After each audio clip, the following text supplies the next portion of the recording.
Did you know Digital Insurance has a free newsletter that features important industry coverage and analysis? It's called The Morning Briefing, and you can get it delivered to your inbox every weekday. Join a community of insurance leaders committed to advancing the industry and their careers, and start your day with can't-miss coverage of the stories that matter most. Sign up for free today at www.dig-in.com.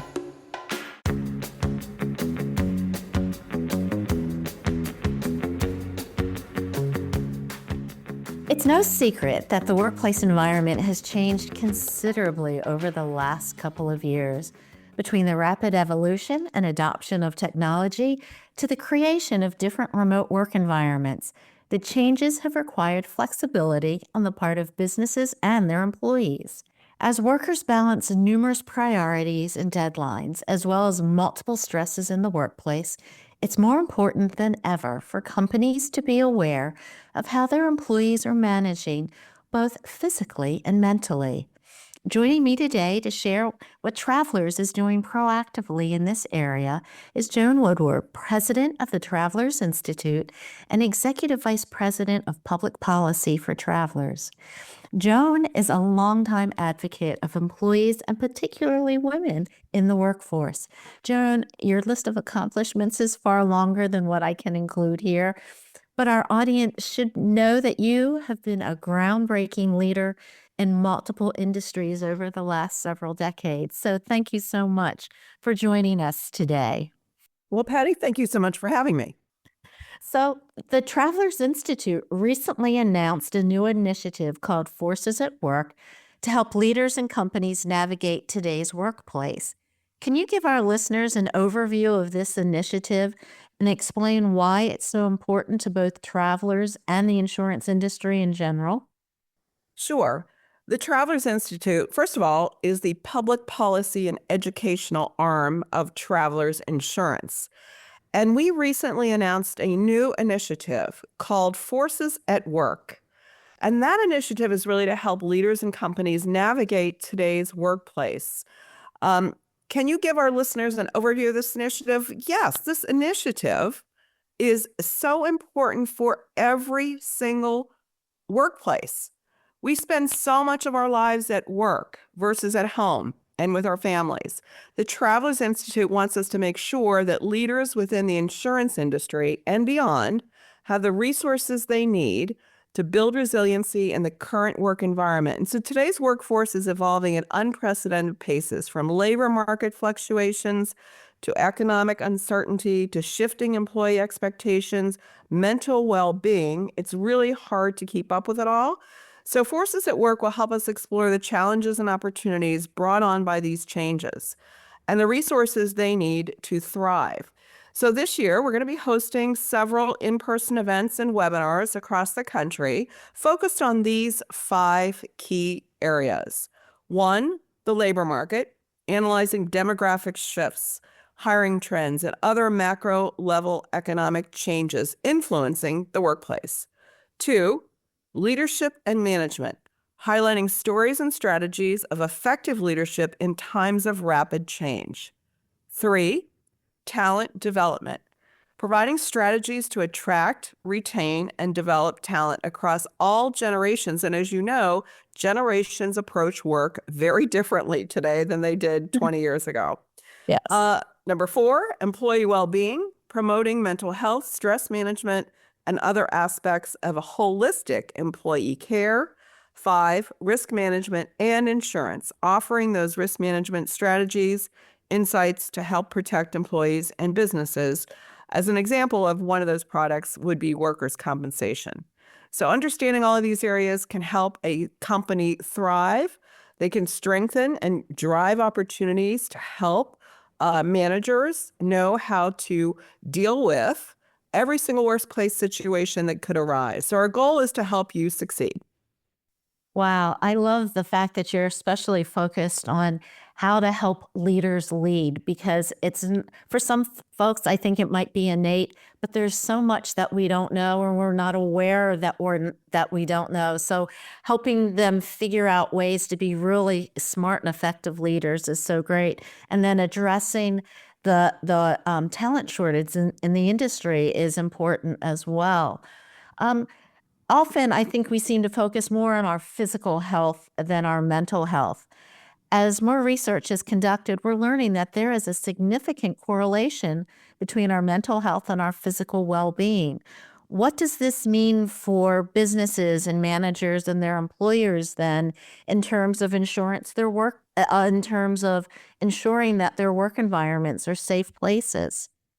Yeah, that's a great question. And, as part of our initiative, we released a new white paper called Investing in Mental Wellbeing, a guide for employers.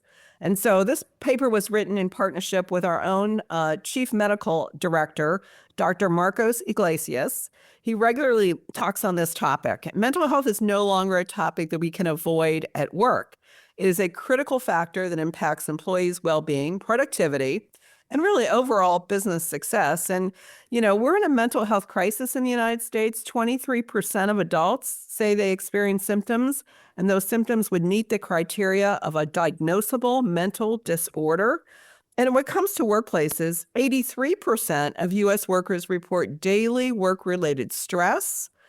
2.7% of adult working ages 18 to 64 experienced psychological distress in 2021, according to the National Health Interview Survey. So those statistics are sobering for us.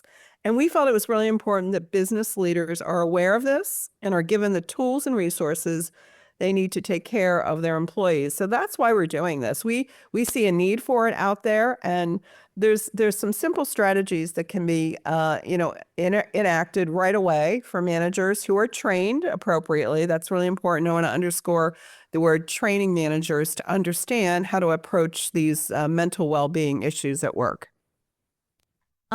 We've both been in the workforce for a little while, I will say. What are some of the challenges and issues that you're seeing in today's work environments that maybe weren't there even 5 to 10 years ago? Yeah, good question. So first, technological advancements. So leaders may struggle to keep up with rapidly evolving technology, requiring, continuous learning and training to ensure they remain relevant and keep up with the demand. And that could be stressful. Really, older folks learning these new technologies is definitely a point of stress for a lot of older workers. And then remote work. So remote work is something that we really didn't exist widespread before the pandemic. There were people working remotely for sure, but after the pandemic, employees must now effectively manage a distributed workforce across different geographies and ensure that clear communication with their staff. Managers may be overseeing employees in different parts of the country rather than meeting with them in person on a regular basis. And so that brings on new challenges. It's hard to know if someone is doing well with their mental health, for example, on a Zoom call or on a Teams call, because that person may not be as forthcoming with what's going on with them personally. The third area is new and different in the last 5 to 10 years is cybersecurity concerns.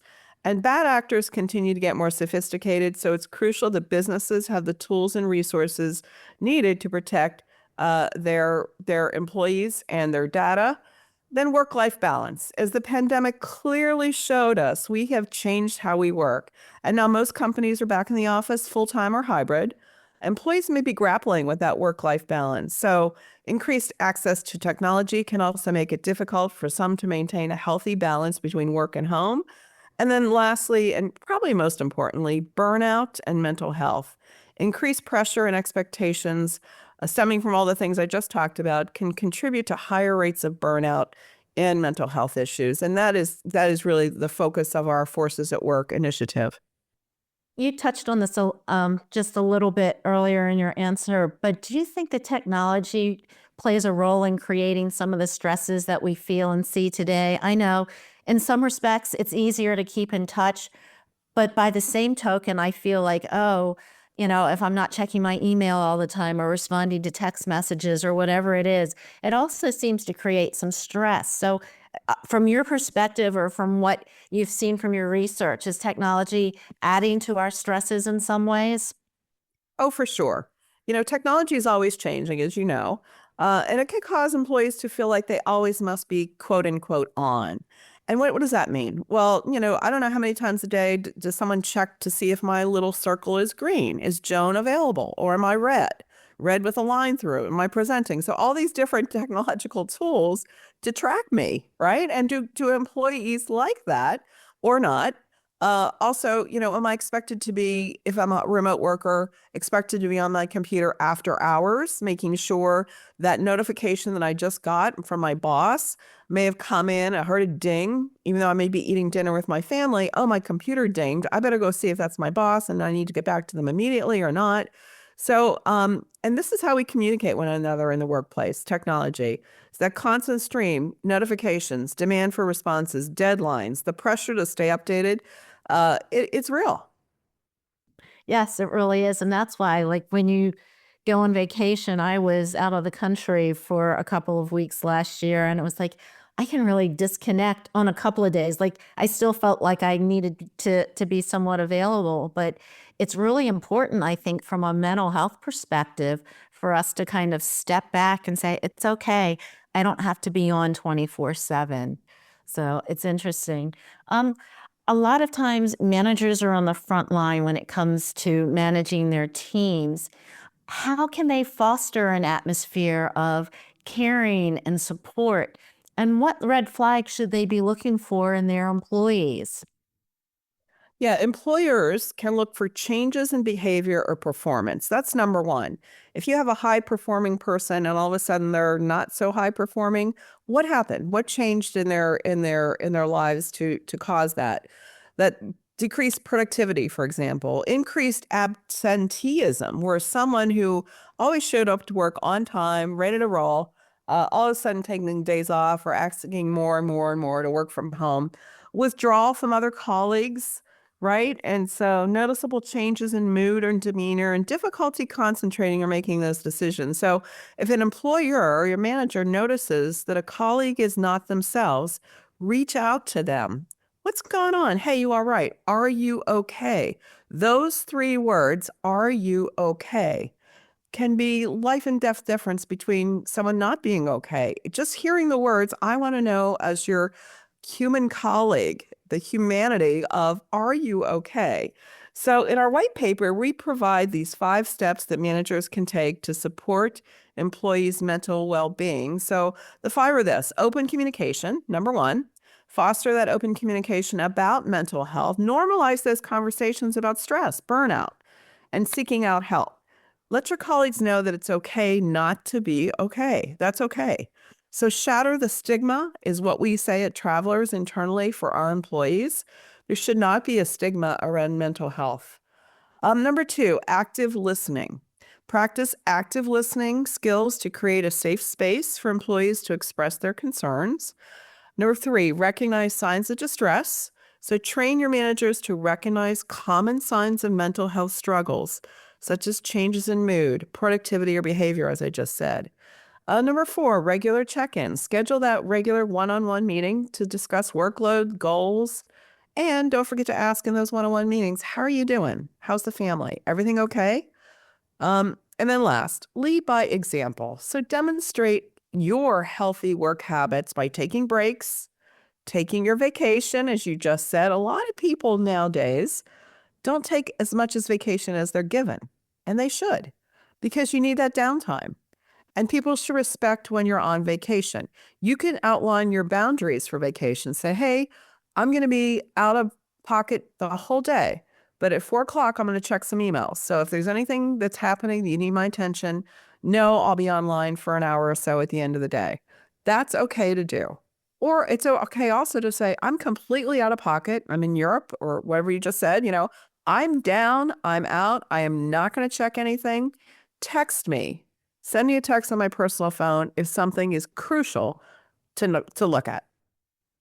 That's so true. And that is, I'm glad you mentioned that, because that is one of the things that I've tried to model for my team. And they're like, well, I'm going to be here and you can text me, and I'll look at them and I'll say, I am only going to reach out to you if there is some major issue that I don't know how to deal with, because you're on vacation and I want you to be able to have that time and just enjoy yourself. So I'm glad you're really, making that a priority and helping the rest of us see how important that is.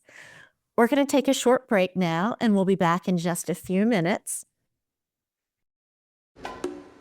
The insurance industry is evolving at breakneck speed.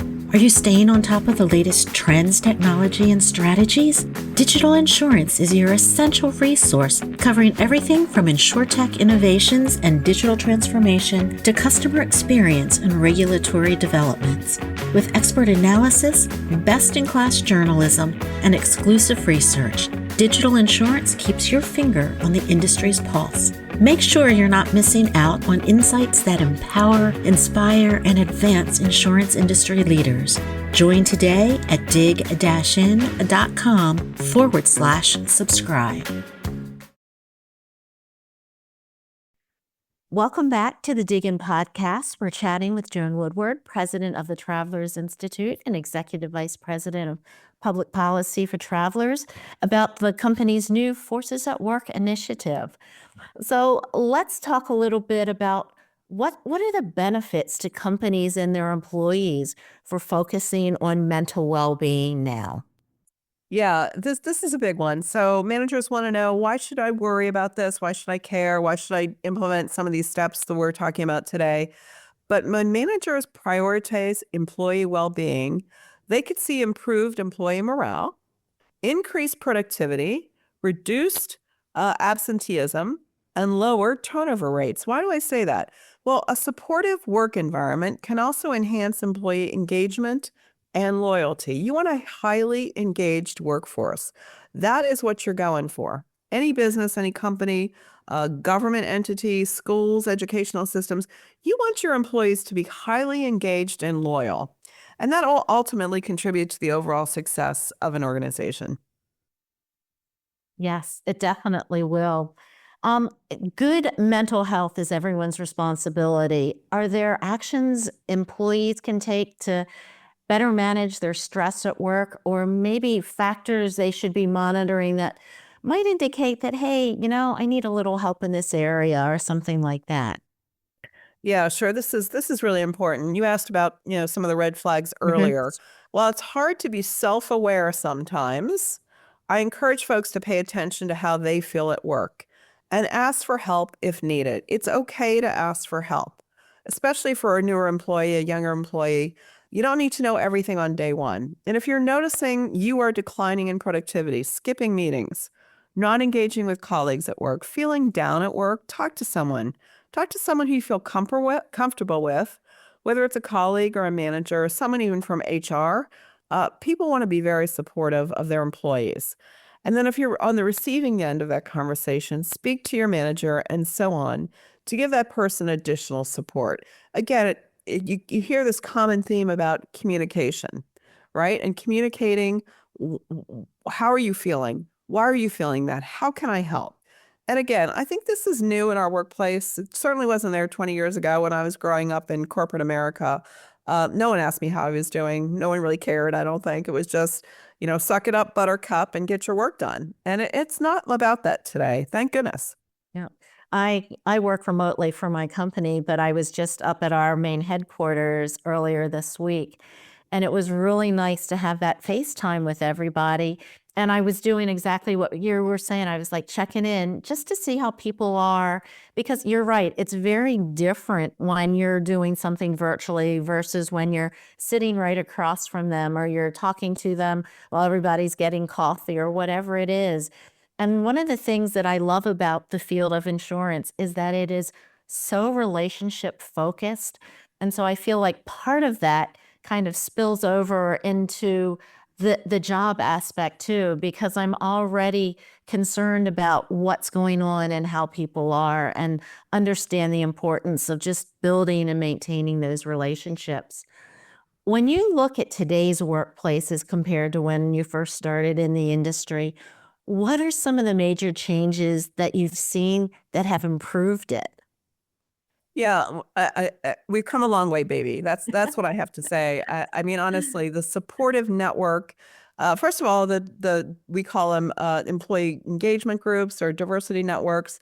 Affinity groups, whatever you want to call them. Those are really important to help you navigate through differences, appreciating differences of your colleagues, and That wasn't in the workplace 20 years ago. And I'm just so pleased. I've been a part of two major Fortune 100 companies building out their employee resource groups. And those are really helpful places. Also, just again, as I said, shattering the stigma of mental health. It was taboo to talk about. It Mm. really was Right. taboo to talk about, as you know, Yes. Patty, many years ago, not even so long ago. Right. And so I think, having people tell their personal stories, senior leaders telling stories about challenges with mental health, that's very, very empowering and impactful for younger employees to hear that. And I also think the shifting demographics, right? So now you have baby boomers, of which I am one. And we have millennials and Gen Z and we have Gen Y. And so different generations at work. And that is really interesting because, again, the dynamic of learning from our younger people, lots of different new strategies and ways that they are coping with their, stress, I'll say it, coming out of the pandemic. It's real. It is real. And anxiety, uh, not knowing what's going to happen. I mean, our worlds were turned upside down overnight, right? And we're still working through what that means in the workplace. Again, the remote work is new, hybrid work is new for a lot of older people in the workplace, and us navigating with the younger generations to make it successful for everyone. And I think just raising awareness that these are all issues we all deal with and grapple with, and then giving your managers tools and strategies to help their employees work through them. This is wonderful. We're in a very good state, I think, in terms of the workplace. I would totally agree with that. Our company gives us a couple of mental health days. And at first I was like, oh, but there have been times where I've told my team, it's like, you know what, guys, I need to take a mental health day today. And I want to model that for them. And I want them to know that that's okay. And that that's an area that I want to make sure that they are focusing on for themselves as well. A lot has been written about the talent shortage, and it's something I've been covering for 20 years or more. Why are we having trouble attracting people to the insurance industry still? Yeah, and when I came, I was in financial services, investment banking, and I came to Travelers about 17 years ago.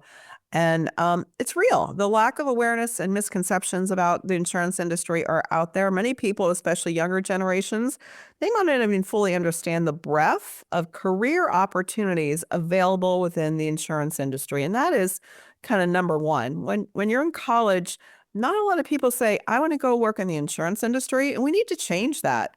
Educational pathways, many students are not exposed to our industry as a viable career option during their studies.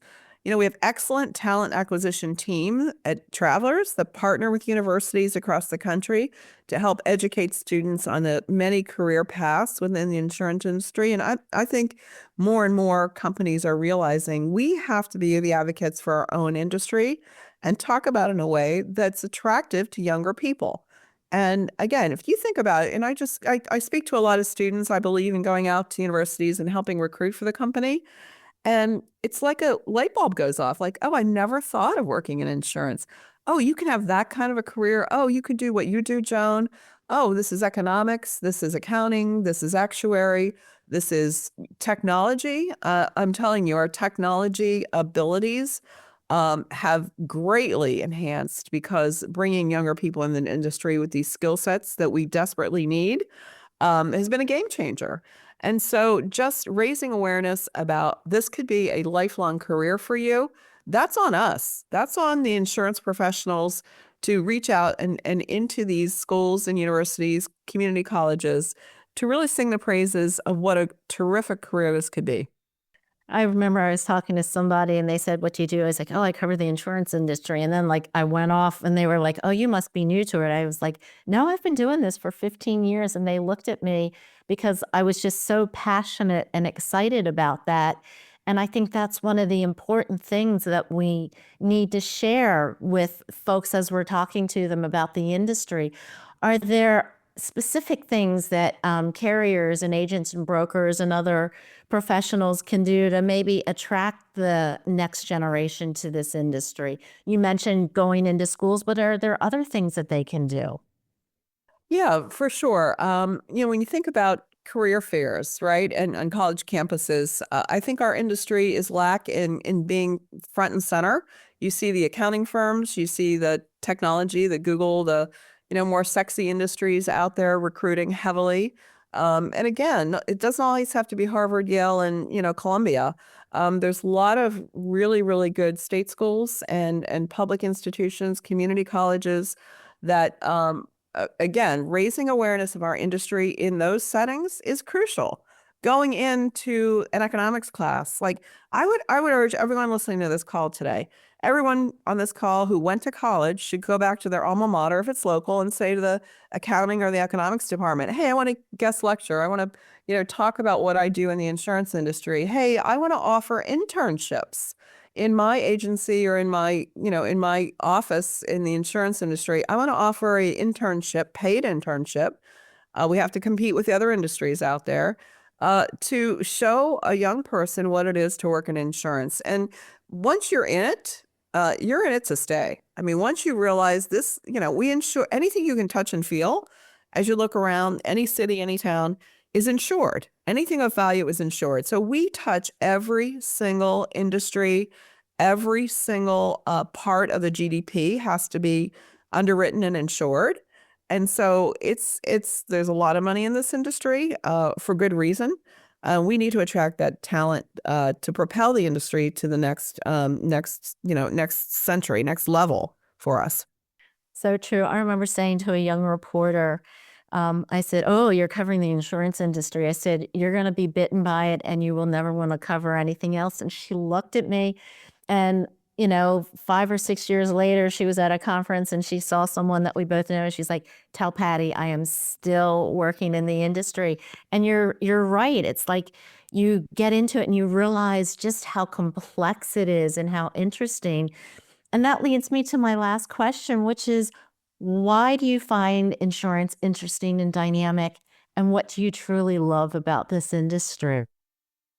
So what I really love, I worked in Capitol Hill for 12 years before I went into investment banking. And I will tell you that the companies and the industries who came up to talk to policymakers and regulators about what their industry does for society and tying it back to society and what we do to help people at their most critical time of need. And so if you think about the wildfires, you think about the hurricanes, we are there on the ground immediately helping people rebuild their lives. And what better industry to work for, right? I mean, it is, it's difficult to maybe understand and maybe everyone's not reading their policy or their coverages or their limits, but we're here to help. And in the most dire circumstances, it is our industry that steps in to help people rebuild their lives. And what is a better feeling than that? And so, there's a lot of regulatory hurdles to get over and understanding, what markets to be in and all sorts of other complex areas that the industry has to worry about and work through. But those are problems we can overcome to benefit society. And I just love that. I think there's no other industry that has an impact like we do at someone's most dire time of need. So that's where I'll kind of leave it. And it makes me feel good every day to work in the industry.